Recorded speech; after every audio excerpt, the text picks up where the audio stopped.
So guys, let's discuss this question.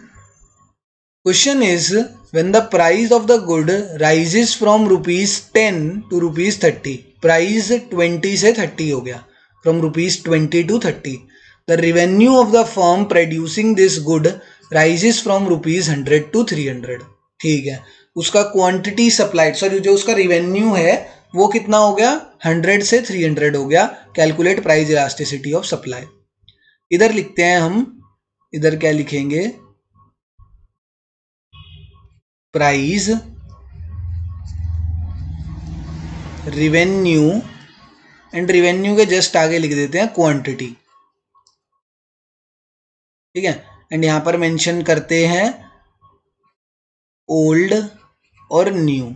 पहले वाला price कितना है एंड नए वाला प्राइस कितना है. पहले था 20, फिर हो गया 30. इनिशियल रिवेन्यू कितना है, इनिशियल रिवेन्यू 100 है एंड न्यू रिवेन्यू कितना है, 300 है. तो क्वांटिटी कैसे निकलती है, तो देखो रिवेन्यू का फॉर्मूला होता है क्वांटिटी इनटू प्राइस. तो अगर मुझे क्वांटिटी निकालना है तो मुझे रिवेन्यू अपॉन प्राइस करना पड़ेगा, तब क्वांटिटी निकल कर आएगी. तो 100 अपॉन 20 करूंगा तो फर्स्ट केस में क्वांटिटी आ गई 5, एंड 300 अपॉन 30 करूंगा तो क्वांटिटी कितनी आ जाएगी, 10. तो मेन मुझे इस वाले से लेना देना था, रिवेन्यू का इतना रोल नहीं था. रिवेन्यू का रोल था सिर्फ रिवेन्यू को यूज करके मुझे क्वांटिटी निकालना था. ठीक है, बट जो मुझे क्वेश्चन में चाहिए इलास्टिसिटी ऑफ सप्लाई निकालने के लिए, वो ये दो क्वांटिटीज चाहिए. ठीक है, initial price, initial quantity. Initial price 20 है, ठीक है, इनिशियल क्वांटिटी जो है वो 5 है, न्यू प्राइस या फाइनल प्राइस जो 30 है, और फाइनल क्वांटिटी 10 है. तो इससे मुझे चेंज इन क्वांटिटी पता लग गया. चेंज इन क्वांटिटी कितना है, change in quantity sir 5 units आराम से देखने को मिल रहा है. एंड चेंज इन प्राइस कितना है, तो सर चेंज इन प्राइस ₹10 हमें देखने को साफ साफ दिख रहा है. 20 से 30 हुआ है तो चेंज इन प्राइस कितना है, ₹10 है. Calculate price elasticity of supply. Elasticity of supply का फॉर्मूला होता है change in quantity upon change in price into initial price upon initial quantity. ठीक है, इलास्टिसिटी ऑफ सप्लाई ही हमें निकालना है. चेंज इन क्वांटिटी मैं पहले ही बता चुका हूँ 5 यूनिट्स है. चेंज इन प्राइस भी मुझे पता है ₹10 है. इनिशियल प्राइस 20 है एंड इनिशियल क्वांटिटी 5 है. 5 से 5 एलिमिनेट, 10 1 जा 10 2 जा. इलास्टिसिटी ऑफ सप्लाई की वैल्यू आ गई 2.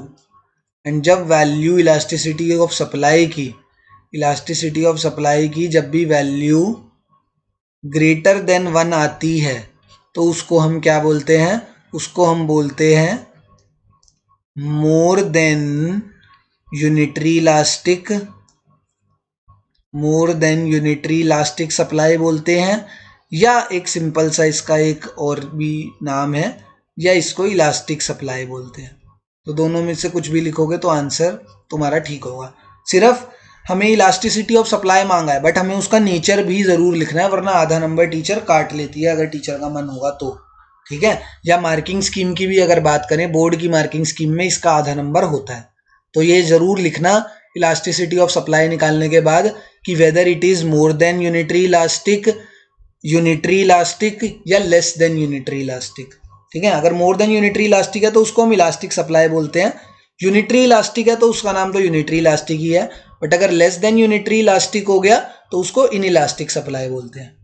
ठीक है ना. इस केस में वैल्यू ऑफ इलास्टिसिटी की वैल्यू ग्रेटर देन 1 है, that's why it is known as elastic supply. तभी हम इसको इलास्टिक सप्लाई बोलेंगे. Thank you.